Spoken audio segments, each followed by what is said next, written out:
कह रहा प्रिंस नरूला ने मना किया तुझे काम देने के लिए। मैंने कहा वाह, ये लेवल रह गया उसका। तो इट्स लाइक कि इनसिक्योरिटी लेवल इतना हाई है उस आदमी का, मैं क्या ही बोलूँ। फिर मैंने कहा चल ठीक है यार, कोई बात नहीं, मुझे बता बिग बॉस का क्या होगा आगे फाइनली। तो फिर मुझे वहाँ से भी सब कुछ डन होने के बाद भी मुझे कॉल नहीं आया, तो रिग्रेट नहीं हुआ, लिटरली बोल रहा हूँ, क्योंकि इतने फेलियर सहन कर चुका हूँ। रियलिटी शो में कुछ भी चीज़ रियल नहीं होती है, क्योंकि उनके पास एक स्क्रिप्ट होती है जो हमें फॉलो करनी होती है, और कुछ कुछ बातें ऐसी होती है कि हम नेचुरली हम बोल देते हैं। एक्टिंग करने के अलावा मेरे पास कोई ऑप्शन नहीं था, जॉब करनी नहीं थी। बीइंग अ पंजाबी मेरे से जॉब होती नहीं है वहाँ पे। जैसे मैं इंडस्ट्री में एज अ ड्रैग क्वीन काम कर रहा हूँ, फेमिनिन कैरेक्टर में ज़्यादा प्ले करता हूँ, और मुझे सारे प्रोडक्शन हाउसेज अप्रोच भी इसलिए करते हैं कि मैं उस चीज़ में बहुत खुल के और दिल से एक्टिंग करता हूँ, क्योंकि मैं उसको एक्टिंग नहीं मानता। अब वो नेचुरल होती है, लाइक उसमें मेरे लिए मुश्किल नहीं होती है, क्योंकि इतने किरदार वैसे वो निभा चुका हूँ।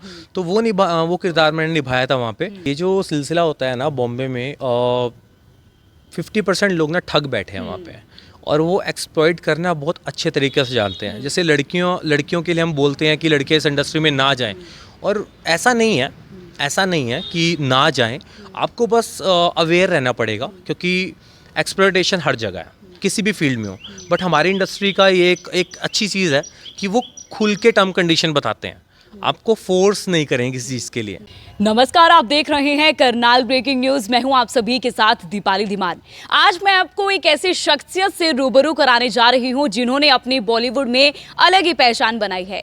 जी हां, आज मैं आपको मिलवाने वाली हूं ईशान राज से। करनाल से ही ताल्लुक रखते हैं, बहुत सारी वेब सीरीज कर चुके हैं। आप सभी ने इनको बहुत सारी टीवी सीरियल में भी देखा होगा, बहुत सारी वेब सीरीज में भी किया होगा, और आपको बताना चाहूंगी कि 400 से भी ज्यादा इन्होंने टीवी सीरियल कर चुके हैं ये। और अभी भी इनकी एक वेब सीरीज आने वाली है, उसके बारे में भी हम इनसे खास बातचीत करेंगे कि कैसा इनका सफर रहा है, कितना समय इन्हें बॉलीवुड इंडस्ट्री में हो गया है, और किन किन दिक्कतों का सामना जो है इन्हें करना पड़ा है। तो हमारे साथ मौजूद है Ishaan Raj ji. Hello Ishaan. Hi Deepali, how are you? I am doing well. आप कैसे हैं? बहुत बढ़िया यार। First of all welcome to Karnal breaking. Thank you so much. और मुझे करनाल में भी वेलकम कर सकते हैं आप, क्योंकि 8 साल हो गए मुझे करनाल आए हुए। 8 साल बाद आप करनाल में आए हैं, तो क्या कहना चाहेंगे, आपका सफ़र कैसा रहा है बॉलीवुड में? देखो, सफ़र बॉलीवुड में हो या कोई भी जॉब में हो, स्टार्टिंग शुरुआती दौर में बहुत दिक्कतें आती हैं, सबको आती हैं, लेकिन एक बार जब पैर जम जाते हैं तो फिर इंसान रुकता नहीं है। वही मेरे साथ हुआ, बहुत उतार चढ़ाव आए, बहुत दिक्कतें आई, चाहे वो फैमिली बैकग्राउंड को लेकर हो, चाहे फाइनेंशियल कंडीशंस को लेकर हो, चाहे कोई इंडस्ट्री में जैसे कोई कांटेक्ट नहीं था मेरे पास, सड़कों पे सोए, जैसे हम आम तौर पे सुनते हैं कि इस आर्टिस्ट ने स्टेशन पे रात गुजारी, आप बस स्टैंड में सोए, आप वर्सोवा बीच पे सोए, बीचेस पे सोए, वो सब सेम मेरे साथ हुआ। लेकिन हार नहीं मानी मैंने, क्योंकि एक्टिंग करने के अलावा मेरे पास कोई ऑप्शन नहीं था, जॉब करनी नहीं थी। बीइंग अ पंजाबी मेरे से जॉब होती नहीं है, और फिर वही बस काम पे फोकस किया और डिस्ट्रैक्शंस को हटाया अपनी लाइफ से, और सिलसिला शुरू हो गया। बिल्कुल। तो ईशान के बारे में एक और ख़ास बात आपको बताना चाहूँगी। रोडीज़ का आपने एक एपिसोड ज़रूर देखा होगा। मैं चाहूँगी हम उसके भी अभी डिस्कस करते हैं, क्लियर करते हैं चीज़ों को कि क्या आखिर हुआ था। आपने रोडीज़ का वो एपिसोड देखा होगा जिसमें ईशान को आपने देखा होगा गर्लफ्रेंड को थप्पड़ मारने का जो है उसमें ऐसा कहा गया था। तो वही हम चीज़ें क्लियर करते हैं। ईशान, क्या हुआ था उस समय, मतलब क्या था वो, क्या वो सच्चाई थी कि आपने अपनी गर्लफ्रेंड को थप्पड़ मारा था? देखो, रियलिटी शो की पहली मैं एक बात क्लियर कर देता हूँ, रियलिटी शो में कुछ भी चीज़ रियल नहीं होती है, क्योंकि उनके पास एक स्क्रिप्ट होती है जो हमें फॉलो करनी होती है, और कुछ कुछ बातें ऐसी होती है कि हम नेचुरली हम बोल देते हैं। लाइक एक फॉर्म का एक क्राइटेरिया होता है, फॉर्म भरना है, उसके अंदर एक ऐसे क्वेश्चंस होंगे कि आप इंटरलिंक्ड करके आप झूठ बोल ही नहीं सकते हो। तो आपकी साइकी के साथ खेलते हैं वो लोग। तो मैंने ये सोचा था कि मैं 90% मुद्दों पे सच्चा रहूँगा। तो एक इंसिडेंट था जिसमें लाइक उनका एक क्वेश्चन था, have you ever hit a girl? तो मैंने कहा यार कि एक गिल्ट तो है मन में, और बोल देते हैं, लेकिन क्लैरिटी नाम की चीज़ अगर मैं कवर अप करूं अपने आप को या कुछ भी कह लो, तो थप्पड़ तो मारा था, लेकिन वो वॉयलेंट नहीं था। लाइक मैंने वहाँ पे 50 बार बोला होगा। वो जो इंटरव्यू था मेरा, इट्स लाइक 45 मिनट्स, और उन्होंने टीवी पे दिखाया कुछ 6.5 मिनट का। और वूट पे, उस समय वूट होता था, अब तो जियो सिनेमा आ गया, तो उस समय उन्होंने वूट पे डाला था 16 मिनट का। बट उसमें ना वो लोग क्या करते हैं कि जिन जिन चीज़ों पे वो गलत प्रूव हो रहे हैं वो एडिट करते हैं ऑब्वियसली, क्योंकि वो स्क्रीन पे बुरा नहीं दिखना चाहते हैं।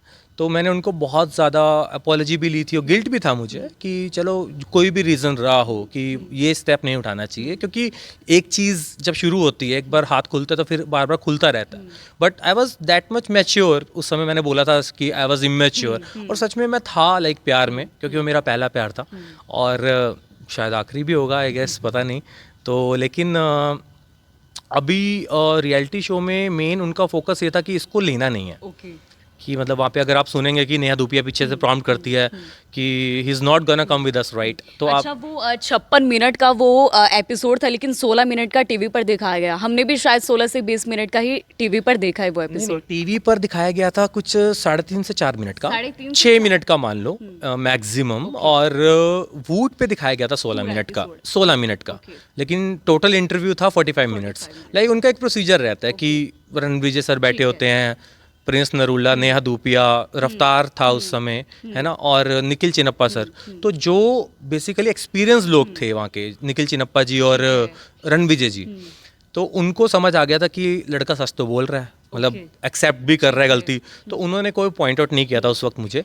लेकिन जो दो कहते हैं ना कि यंग ब्लड या फिर जो इनसिक्योरिटी लेवल, वो उनका बहुत हाई था, क्योंकि एक एक्ट मैंने किया था वहाँ पे, स्विच कैरेक्टर्स किए थे मैंने वहाँ पे। जैसे मैं इंडस्ट्री में एज अ ड्रैग क्वीन काम कर रहा हूँ, फेमिनिन कैरेक्टर में ज़्यादा प्ले करता हूँ, और मुझे सारे प्रोडक्शन हाउसेज अप्रोच भी इसलिए करते हैं कि मैं उस चीज़ में बहुत खुल के और दिल से एक्टिंग करता हूँ, क्योंकि मैं उसको एक्टिंग नहीं मानता। अब वो नेचुरल होती है, लाइक उसमें मेरे लिए मुश्किल नहीं होती है, क्योंकि इतने किरदार वैसे वो निभा चुका हूँ। तो वो किरदार मैंने निभाया था वहाँ पे। तो उतने में प्रिंस नरूला की इनसिक्योरिटी लेवल बहुत हाई हो गया था। तो यही था कि बेसिकली उनको ये था कि इनको लेके नहीं जाना है। और उसके बाद लेकिन मुझे कॉल आया था एमटीवी की तरफ से कि ईशान ऐसा ऐसा है कि आपको अगर आना है जर्नी पे तो हमारी टर्म कंडीशन आपको माननी पड़ेंगी। अच्छा। तो मैंने कहा जैसे कि क्या? राइट। तो फिर उन्होंने बोला कि आपको एज अ ड्रैग क्वीन ही पोर्ट्रे होना है वहाँ पे।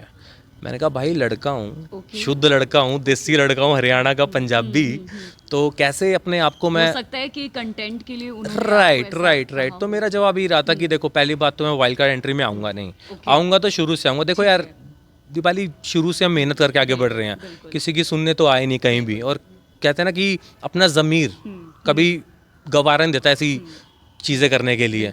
तो यही था कि उनको मना करना पड़ा, और मैंने बोला कि मैं ऐसे ही आऊँगा, जब मेरा मन करेगा तब मैं अपने हिसाब से अपना अटायर जो मैं कॉस्ट्यूम्स पहनूंगा वो मैं अकॉर्डिंगली पहनूंगा, जस्ट फॉर अ टीआरपी, क्योंकि आपको टीआरपी चाहिए वो मैं दे दूंगा। बट फिर मैंने लास्ट में उनको मना कर दिया और वहीं बात खत्म हो गई।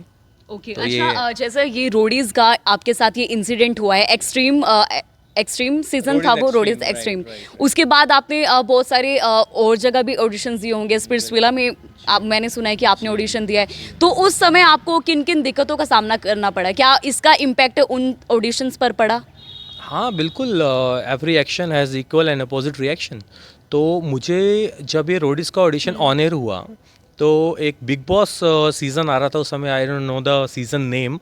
तो सलमान खान के साथ लाइक एक प्रोमो शूट में फाइनलाइज हो गया था।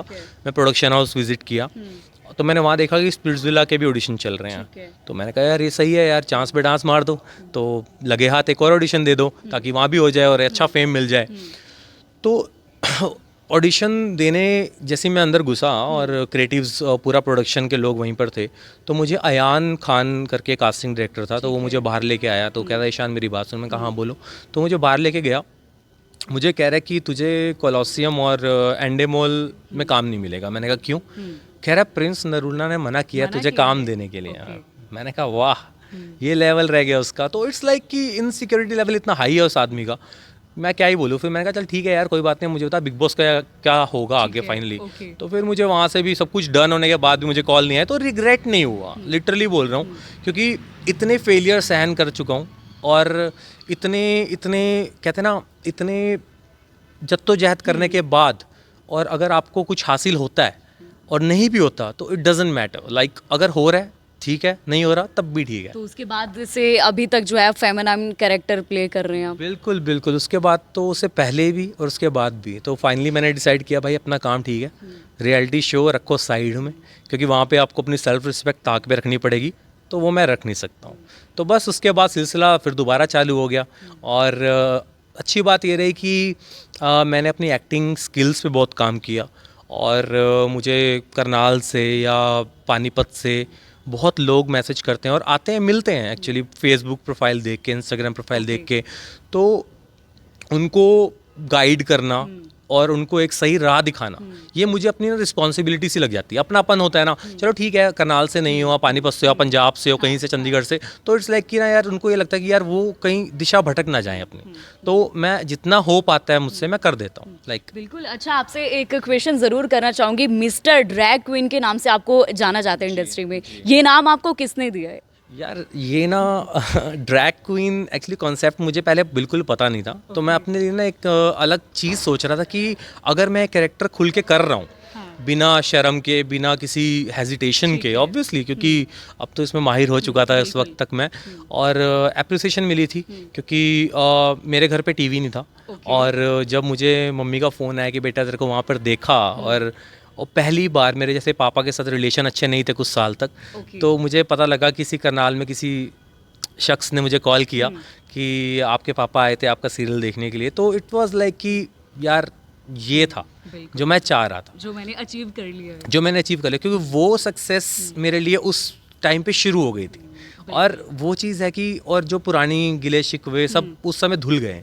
तो इट्स लाइक कि जैसे शाहरुख खान को बोला जाता किंग, अमिताभ बच्चन को बोला यंग एंग्री मैन, तो मैंने सोचा यार क्यों ना अपने लिए भी एक अलग टाइटल सेट कर लें। तो आपने खुद ही अपना नाम रखा? जी बिल्कुल बिल्कुल। पहले मैं ईशानी रखने वाला था, मैं कहा नहीं यार ये तो अलग ही चला जाएगा। तो मतलब it's like Ishaan, Ishaani, Sinani. But mister drag queen अभी एक और बात मैं इसमें ऐड करना चाहूँगा कि एक राइटर हैं, एक ऑथर हैं बॉम्बे में ही, और वो इस चीज़ पे ऑटोबायोग्राफी लिख रहे हैं। अभी आधी हो गई है, आधी और ज़्यादा एलेबरेट करेंगे बाद में उसको।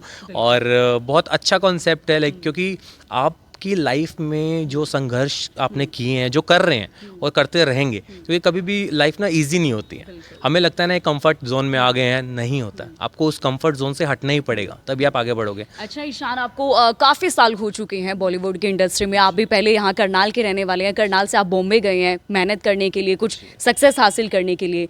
तो जैसे यहाँ से कोई भी छोटे शहर से, चलिए करनाल तो एक अच्छा शहर है, बड़ा दिल्ली एनसीआर में आता है, लेकिन अगर छोटे शहर से कुछ बच्चे उम्मीद लेकर जाते हैं कि मुझे भी एक्टर बनना है, एक्ट्रेस बनना है, उसके बाद वहाँ जाकर वो बौखला जाते हैं, उन्हें समझ नहीं आता है, कई बार उन्हें उनका मिसयूज़ भी किया जाता है, फ्रॉड हो जाता है उनके साथ। तो आपके साथ क्या ऐसा कभी हुआ? आपको भी ऐसी चीज़ें फेस करनी पड़ी? या उन बच्चों के लिए आप क्या कहना चाहेंगे जो एक शुरुआत करने के लिए बॉम्बे में जाते हैं? देखो ये जो सिलसिला होता है ना बॉम्बे में, 50% लोग ना ठग बैठे हैं वहाँ पे, और वो एक्सप्लॉइट करना बहुत अच्छे तरीके से जानते हैं। जैसे लड़कियों के लिए हम बोलते हैं कि लड़के इस इंडस्ट्री में ना जाएं, और ऐसा नहीं है कि ना जाएं। आपको बस अवेयर रहना पड़ेगा, क्योंकि एक्सप्लॉइटेशन हर जगह है, किसी भी फील्ड में हो।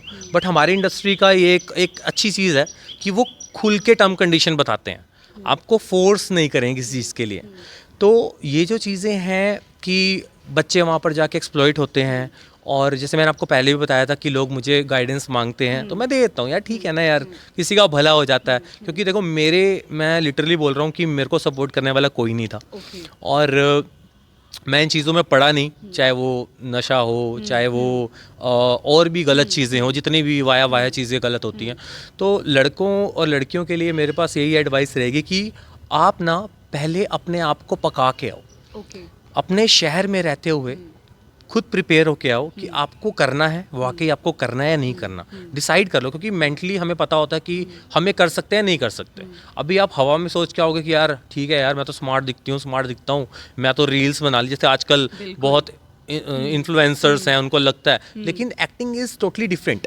अभी आपको इंस्टाग्राम पे रील्स बनाते हुए आपको एक्ट नहीं करना है, आपको एक्सप्रेशंस देने हैं, राइट? तो it's a short term career मेरे अकॉर्डिंगली। और उनसे हमारे एक्टर्स जो इतने सालों से स्ट्रगल कर रहे हैं, जो मेरे से भी सुपर सीनियर्स हैं, चाहे वो पीयूष मिश्रा जी हों, मनोज वाजपेयी जी हों, नवाजुद्दीन हो, ये लोग भी घबराए हुए हैं। तो लेकिन इस चीज़ में नहीं घबराए हुए, क्योंकि टैलेंट तो देखो, हुनर कोई किसी का ले जाएगा नहीं, ना कोई किसी का भाग्य छीन लेगा। लेकिन क्या होता है ना, एक अब जनरेशन बढ़ रही है, अभी हम लोगों को उस चीज़ के साथ चलना भी पड़ रहा है। हम लोग कोशिश तो करते हैं कि फॉलोअर्स बढ़ जाएं, कुछ कुछ कंटेंट डाल दें, लेकिन वही है, हर जगह प्रोफेशन, लाइक सब बिजनेस हो चुका है।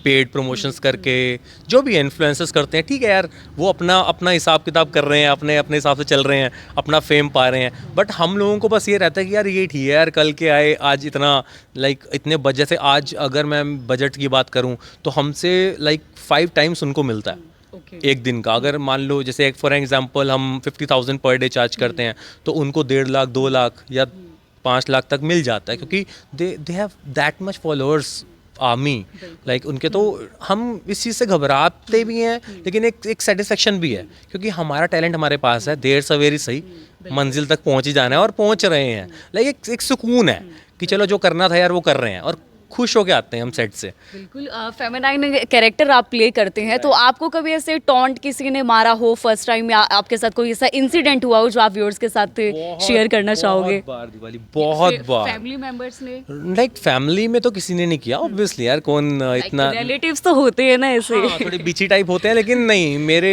Relatives I don't know like, क्योंकि मैं इतना जैसे 8 साल से तो मैं आया नहीं हूँ। बट हाँ, बहुत दिल्ली में जब था, दिल्ली में जब मैं पढ़ाई कर रहा था, तो वहाँ पर लाइक गली में किसी ने टॉन्ट मार दिया। एक बार तो मैं अपने यूनिवर्सिटी गया था, यहाँ पे कुरुक्षेत्र यूनिवर्सिटी, वहाँ पे 3 लड़के बाइक पे आए और लाइक जैसे लड़कियाँ छेड़ते हैं ना वैसे आ गए, उनको लगा लड़का है, वो भाग गए। तो लाइक होता है, वो चीज़ें फेस करनी पड़ी हैं। लोग बोल देते थे पहले, अरे ये तो गे ऐसा दिखता है, तो होता है। जैसे मैं क्लीन शेव रहता हूँ ज़्यादा टाइम तक, तो बहुत अलग अलग परसेप्शन के साथ लोग होते हैं। गर्व महसूस करते हैं आप? बहुत ज़्यादा, क्योंकि देखो अभी क्या है ना, कहते हैं घमंड नहीं है, गर्व है। तो अब लोगों को, कई लोगों को घमंड भी लगता है कि यार इसमें बहुत एरोगेंस है, ये बंदा बहुत एटीट्यूड है। यार देख यार, हमने अपनी जगह बना रहे हैं और बनाई है, जो हम अगर वो वट नहीं दिखाएंगे, हाँ नेगेटिव मत दिखाओ, आप एटीट्यूड पॉजिटिव रखो। कहते हैं ना हर चीज़ के 2 पहलू होते हैं। तो वही है, सरकेज़म बहुत सहे, बहुत चीज़ें हुई, लोगों ने इतना तक बोल दिया, मतलब मेरे को सुनने में आया था बॉम्बे में रहते हुए कि ईशान ने अपना सेक्स चेंज तो नहीं कर लिया, क्योंकि इट्स लाइक यार हम ब्लाउज डालते हैं, हम साड़ी कैरी करते हैं, तो जब हाँ मेकअप तो ऑब्वियसली करते हैं, तो लाइक अच्छी चीज़ें भी हुई, क्योंकि देखो स्ट्रगल बहुत होती है, नो डाउट स्ट्रगल बहुत होती है। मैं कोई झूठ नहीं बोलूँगा कि यार आपको जाते काम मिल जाएगा। लेकिन मुझे लगता है कि 8 से 9 साल, मुझे लगता है कि बहुत कम समय में आपने इतनी ज़्यादा सक्सेस हासिल कर लिया, क्योंकि आप देखिए बॉम्बे में कितने लोग जाते हैं, हर किसी का सपना होता है कि मैं बॉम्बे जा रही हूँ, हीरोइन बनने जा रही हूँ, एक्टर बनने जा रहा हूँ। मुझे लगता है कि हेड्स ऑफ है आपको, आपने इतने कम समय में इतनी ऊंचाई। क्या होता है ना, अगर आप फोकस रहोगे ना, अपना लक्ष्य आपके जहन में रहेगा ना, कहते हैं ना कि महाभारत में कितनी अच्छी बात बोली गई थी कि अर्जुन ने सिर्फ मछली की आंख देखी और उसी पे फोकस किया, और तो यही चीज़ें, अपना फोकस रखोगे ना, आप कभी डिस्ट्रैक्ट नहीं हो पाओगे। बीच में आपकी लड़कियां भी आएंगी, आपको दोस्त भी ऐसे मिलेंगे जो आपको अलग संगति में डालेंगे, चल यार पार्टी करने चलते हैं। वो आपको डिसाइड करना है कि आपको लाइफ में चाहिए क्या। यार पार्टी तो बाद में भी हो जाएगी, पहले एक नाम बनाओ। तो वही है, यूथ सबसे ज़्यादा इस चीज़ में गया हुआ है, चाहे वो ड्रग्स में हो, चाहे वो डिस्ट्रैक्शन में हो, क्योंकि वहाँ पे क्या है ना, हम एक इमेच्योर, मेंटली प्रिपेयर नहीं होते। यहाँ से हम सोचते हैं यार हम तो काम मिल जाएगा जाके, हम तो अच्छे दिख रहे हैं, हम ये हैं, बाल बना लिए, वो मैंने भी सोचा था, लेकिन मैं फोकस था, मुझे पता था यार मुझे करना क्या है। मुझे ये नहीं था कि जैसे कि यहाँ के साम दाम दंड भेद अपनाए और सीधा लग गया। चाहे ऑडिशन नहीं भी हो रहा है, मैं प्रोडक्शन हाउस गया, मैं कहता सर कुछ चल रहा है, कह रहे नहीं चल रहा, 15 दिन के बाद आना। तो मैं कहा सर इतनी दूर से आया हूँ, ऑडिशन तो ले लो, इंट्रोडक्शन तो ले लो। बस कैसे ना घुसना था। तो अब क्योंकि खोने को कुछ नहीं था, तो जितना मिलता गया उतना मैं लेता गया। तो बस वही है, सिलसिला चलता रहा और अभी तक चल रहा है। तो अभी तक के कितने सीरियल्स में आप काम कर चुके हैं, कितनी वेब सीरीज कर चुके हैं? यार मेरा जो पहला सीरियल था ना, वो था नागिन 2। नागिन 2, हाँ। उसमें मोनी रॉय, करणवीर बोरा, तो तब तो लाइक बिल्कुल फ्रेशर, मुझे तो पता भी नहीं था कि ग्रीन रूम क्या होता है और सेट पे रहना होता है। जैसे सीरियल था वो फर्स्ट सीरियल। और उसके बाद फिर एक ऐड मिली थी मुझे, जिसमें फर्स्ट टाइम, और बहुत कम पैसे मिले थे, 1200 ही मिले थे। तो मैंने कहा यार कर लेता हूँ, काम है। तो इट वाज लाइक कि for the very first time ना मैंने स्कर्ट पहनी यार। ऐड में हाँ। और मुझे कुछ आइडिया भी नहीं था कि मतलब कैसे मैनरिज्म करना है, क्योंकि कभी करा नहीं था। सुना था आशुतोष राणा जी को कि संघर्ष पिक्चर में वो साड़ी पहनी, ये सब किया, लेकिन वो जब पहली बार पहनी ना तो बड़ा अजीब भी लग रहा था, लेकिन ना मैं मस्ती बहुत कर रहा था। क्योंकि ना मैं इज्जत करता था कि मुझे एक्टिंग से प्यार है यार। मेरे को ना ये लोग क्या सोचेंगे, कहते ना लोगों का काम है कहना, तो वो सब चीज़ें ना मेरे को पहले से था जहन में। मैं कहा छोड़ यार, क्या करना है लोगों को, अपना पहनो। हम घूम चल रहे हैं बाहर, शूट अंदर चल रहा है, हम बाहर चले गए सेल्फी लेने, फोटोज़ ले रहे हैं मेन रोड पे, गोरेगांव मुंबई में चल रहा है पूरा, लोग देख रहे हैं, लोग हमारे साथ फोटो ले रहे हैं। तो उस समय मुझे एक और चीज़ रियलाइज़ हुई। मैं कहा यार ये रिस्पेक्ट है यार, मतलब आप पहली बार अगर कोई आपके साथ सेल्फी लेने है तो एक होता है ना, पहली बार कोई चीज़ हो तो बहुत अच्छा लगता है। तो वही था। उसके बाद तो फिर एक बहुत बड़ा प्रोडक्शन है बॉम्बे में, स्वास्तिक प्रोडक्शन। तो उसमें मैं ना पोरस सीरियल का ऑडिशन देने गया था। सोनी टीवी का एक शो आ रहा था उसमें, तो पोरस का बड़ा भाई का ऑडिशन चल रहा था, 1-2 साल बड़ा होता है, हस्ती करके। तो it was a bare body, like T shirt वगैरह नहीं पहनी थी। तो मैंने ऑडिशन देके, लुक टेस्ट देके अच्छे से बाहर निकला। लुक टेस्ट होता है उनका प्रॉपर, तो it's authentic production house in Mumbai, जो proper makeup, look test, hair wear सब कॉस्ट्यूम वॉस्ट्यूम प्रॉपर करते हैं। तो उसके बाद अब मैं बड़बोला, लाइक एकदम सच्चा वाला। तो मैंने सर को बोला, महेश सर थे वहाँ पे, तो सर को बोला सर मेरा तो होगा नहीं। तो कह रहे क्यों बेटा ऐसे क्यों बोल रहे हो? तो मैं कहा सर बॉडी तो नहीं है मेरे पास ऐसी मस्कुलिन, लाइक अगर आपको पोरस काइंड ऑफ। तो मेरे को हंसने लगे, कह रहे नहीं ऐसा नहीं होता। तो वो ना एक वेंडर फॉर्म भरवाते हैं, आपका बजट कितना रहेगा ऐसा। जब मैं वो फॉर्म भर रहा था ना, तो सर ने मुझे देखा, बहुत ऑब्जर्व किया। तो फिर कह रहे बेटा एक कैरेक्टर है, करोगे? मैंने कहा हाँ सर बिल्कुल करूँगा, हम तो तैयार हैं, अब दो काम दो, हम तो कूदने को तैयार हैं, कर्म भूमि में है। तो बस फिर उन्होंने कहा एक फेमिनिन कैरेक्टर है। मैंने कहा सर ये क्या होता है? तो तब मैंने पहली बार सुना था फेमिनिन कैरेक्टर, जैसे आपने अभी पहली बार सुना। तो उस समय सर ने मुझे एक फ़ोटो दिखाई। मैंने कहा सर ये तो मैं कर चुका हूँ, अभी 1 महीना पहले ऐड की थी मैंने, स्कर्ट पहनी थी। तो वही सर ने कहा फ़ोटो भेजो। तो बस वो भेजी। उसके बाद यहीं से शुरुआत भेजता ही रह गया मैं। फिर तो प्रोडक्शन हाउस शूट पे भेजते रह गए। तो वही है, सिलसिला बहुत चला। और टाइपकास्ट एक चीज़ होती है हमारी इंडस्ट्री में, कि जैसे आपने देखा होगा पुराने दौर में, जैसे अमरीश पुरी जी थे, प्राण जी थे, है ना, शक्ति कपूर जी, तो वो टाइपकास्ट हो जाते हैं, लाइक विलन हैं तो विलन ही रहेंगे। तो वही सेम चीज़ मेरे साथ हुई है, हो रही है।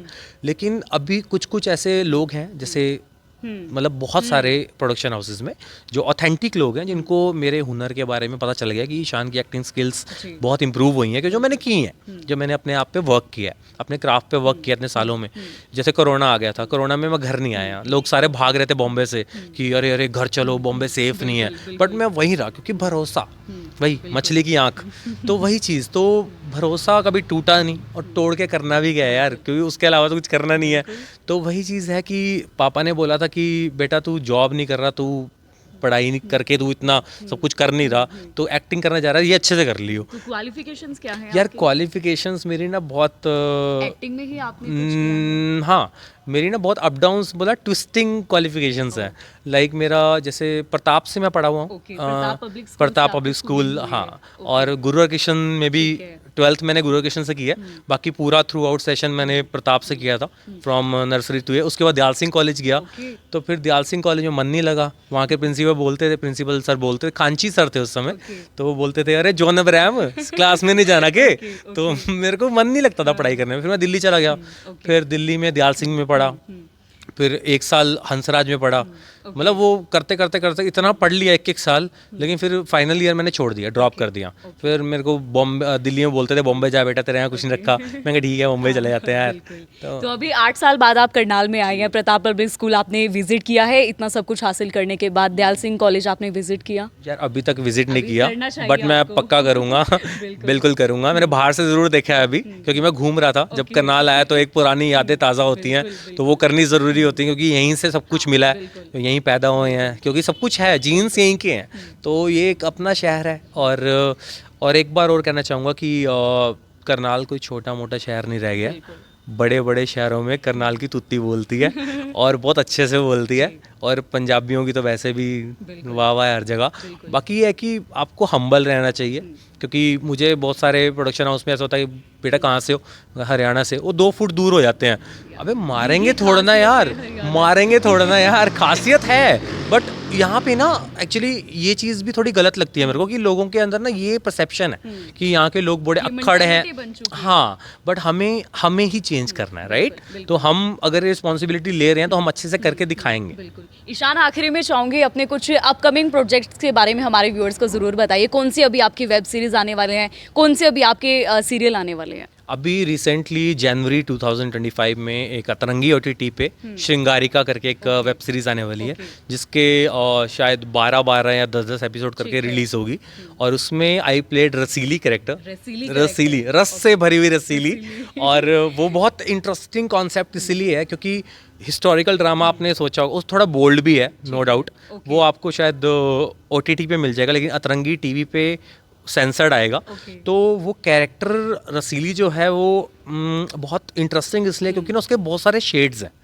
पहले पॉजिटिव रहेगी और कहते हैं ना कि एकदम चुलबुली सी, और उसके बाद जो उसके अंदर शेड बदलता है वो बहुत नेगेटिव हो जाती मुझे है। लगता है कि हमें ज्यादा नहीं बताना चाहिए क्योंकि व्यूअर्स का वो इंटरेस्ट वो खत्म ना हो जाए। राइट। बाकी और एक अमेजोन की सीरीज है, ये भी वेब सीरीज ही है। और एक अमेजोन की सीरीज है, उसमें तमन्ना भाटिया और विजय वर्मा, हाँ, उनके साथ अभी नेक्स्ट मंथ हम शूट करने वाले हैं। पंजाब में होगा वो शूट। हाँ, तो अभी जैसी डेट्स आएंगी तो हम शुरुआत करेंगे वहाँ की। और उससे पहले का सफ़र तो मैंने आपको बता ही दिया। और बाकी बस, और मैं तो बस इतना कहूँगा लास्ट में कि जितने भी लोग यहाँ से जा रहे हैं, यंगस्टर्स हैं या बड़ी उम्र के, क्योंकि एक्टिंग हैज़ नो एज बार। वहाँ पे 50 साल का आदमी भी आता है, लेडी भी आती हैं काम करने, क्योंकि सबको एक फेम चाहिए। तो मैं उतना कहूँगा कि पहले अपने शहर में रह के कहीं से भी आसपास से पहले ट्रेन हो जाओ, एक ट्रेनिंग लेके आओगे, क्योंकि वहाँ पे रह के ना इतना खर्चा, इतना एक्सपेंसिस बहुत है वहाँ पे, तो सर्वाइवल आपके लिए टफ हो जाएगा। और बस यही एक अवेयरनेस है, एक मोटिवेशन है कि आओ, ज़रूर आओ, अपनी मन की करो, लेकिन बहुत प्लानिंग के साथ, है ना? बिल्कुल। तो ये थे हमारे साथ, करनाल से बिलोंग करते हैं ईशान राज, जिन्होंने बॉलीवुड में अपनी एक अलग ही पहचान बनाई है। फेमिनाइन कैरेक्टर ये प्ले करते हैं, मिस्टर ड्रैग क्वीन के नाम से जाने जाते हैं। और हमने इनसे खास बातचीत की, किन किन दिक्कतों का सामना इन्हें अपने करियर में करना पड़ा, किस तरीके का इनका पूरा सफ़र जो है कैसा रहा है, वो हमने जाना। आज की खास पेशकश में हमारे साथ थे ईशान राज करनाल से। We are watching Karnal breaking news. This is me Deepali Dhiman, Karnal.